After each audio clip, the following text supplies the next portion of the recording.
My journey with tongues is very interesting because I don't know if you know this, but in 5th grade, I was over. Oh, that's right. Have I told you this before? Yeah. In 5th grade, I was over. My family was over kind of with another couple of families at someone's home having a prayer meeting, and the kids were kind of all downstairs playing, and the adults were upstairs praying for somebody in a circle. Someone was in the middle, and they were laying hands on them and praying.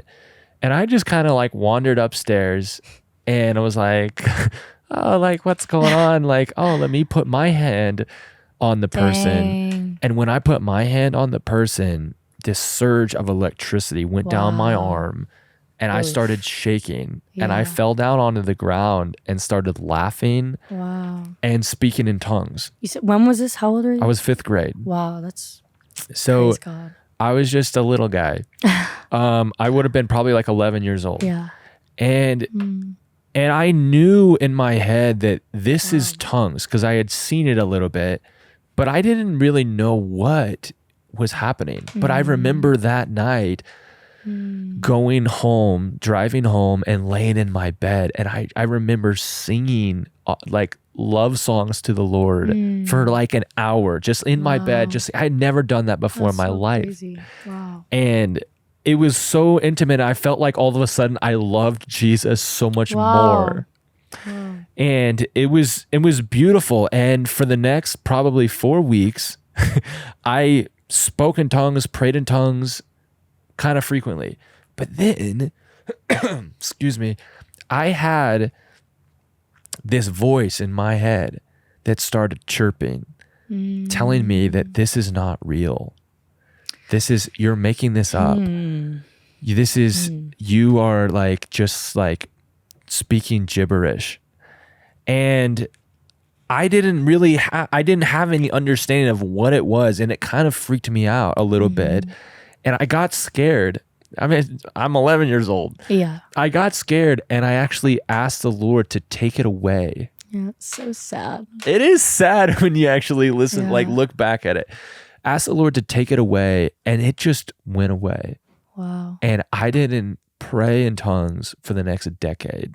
I probably grieved the Spirit. It probably grieved him. I think I quenched him. I think like, I mean, you know, he's so kind. Yeah. And I was a little kid. Yeah. But I also do believe that I kind of formed this like stronghold in my mind just around what this is, and like almost put up a blockade where it's like, I don't want this to operate, and then it wouldn't. Well, I'm like this. I mean, I can't say this for sure by any means, but I'm just thinking, like, as you're talking, like, we know scripturally, again, that praying in the Spirit builds us up. It strengthens our inner man with might, like Ephesians 3 talks about. That's right. Like our inner man getting strengthened.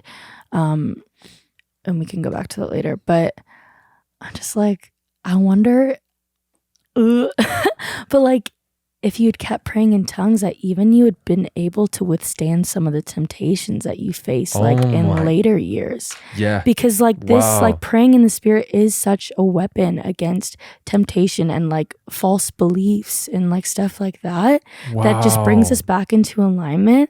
And I feel like in that sense, praying in tongues like is also such a guard to our hearts and our minds, and like recalibrates us to the truths of the Lord. That is such a wild thought, Carissa. I've never thought about it there at that point about like, I wonder if that would have changed my whole journey related to my addiction to pornography. Yeah. I mean, obviously we can't say, but I was just thinking that. But here's something that makes me think that that's probably really right.